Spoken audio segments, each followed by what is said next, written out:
Team with me.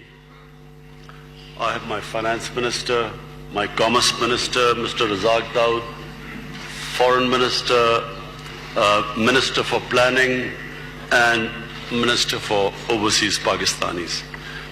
And the reason I have brought my team is because we feel, and as both of you mentioned, that it's time that Pakistan and Turkey enhanced our trade to a higher level. We have our problems. We have, for some reason, not achieved the potential of trade between the two countries that we should have. And one of the reasons, obviously, is that the distance between to take goods from Turkey to Pakistan through sea is a long, long way, and there's still no proper train connection between the two countries. So this issue, I think, in coming years will be sorted out because of a huge development taking place in Pakistan, which is the BRT, the Chinese Belt and Road Initiative, which is connecting those parts of the world which were not connected before. So that's just one thing that will, in future, if we start working from now onwards, the trade between the two countries will increase. The second thing is that Pakistan is a virgin territory.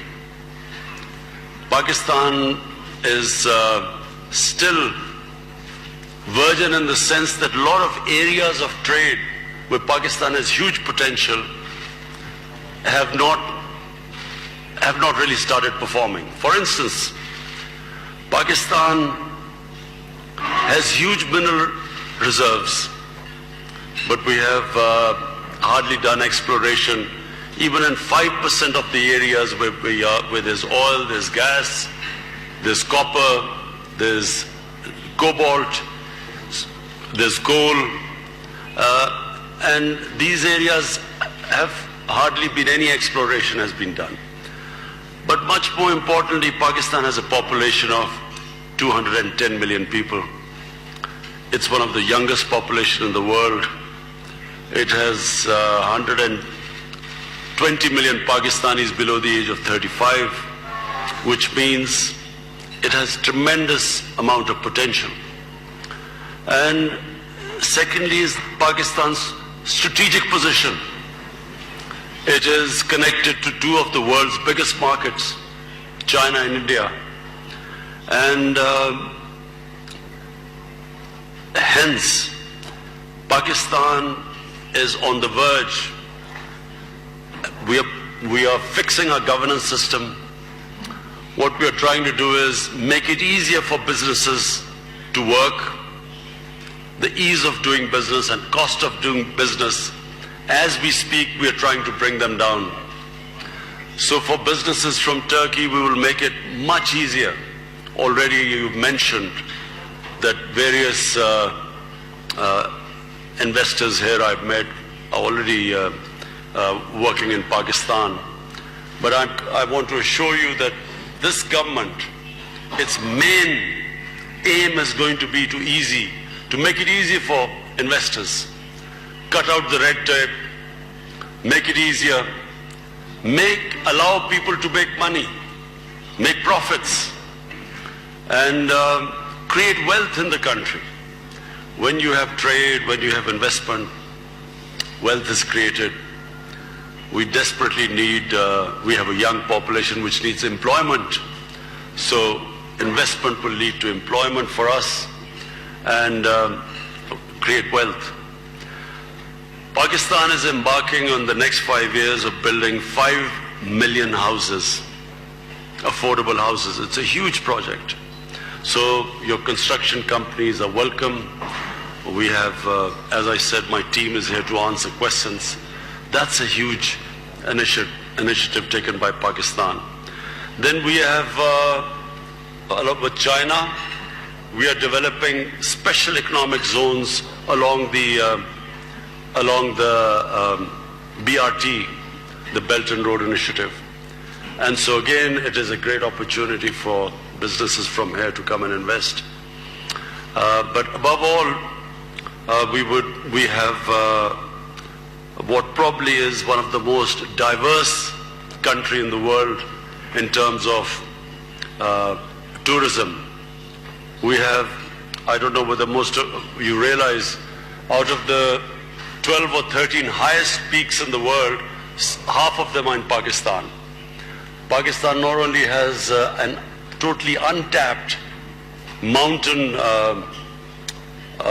scenery, trekking, an area open for new resorts, but also Pakistan has also the most diverse religious tourism. It's the center of Buddhist civilization. It is the center for Sikh religious tourism, for Hindus, and it also has the oldest, well, I can't say this here because Turkey already, we know this area is probably the oldest civilization in the world. But in Pakistan we have the Indus Valley civilization, which is 5,000 years old. And of course it's a very historical part of the world. And for Turkey, people from Turkey, you must remember that the Turks were part of the ruling elite of the Indian subcontinent for almost 6 centuries. The Mughal Empire were Turkish origin. Before that, the Sultanate in Delhi for 300 years, it was basically, it alternated between the Turks and the Afghans. So it has this huge history. And let me not forget that when Turkey was fighting for its independence, when the Greeks had invaded the mainland, people, what is now in Pakistan, then it was India, but from what is Pakistan, people were collecting money to support the Turkish movement for independence under Kemal Atatürk.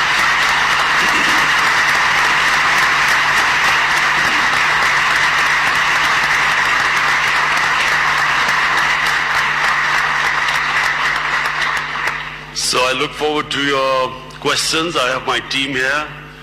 You can ask questions. They can answer more specifically questions about various areas, about trade, about the measures which we've taken to open up our economy.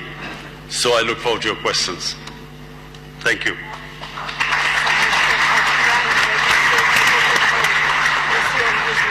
Teşekkür ederim Sayın Başbakan. Thank you very much.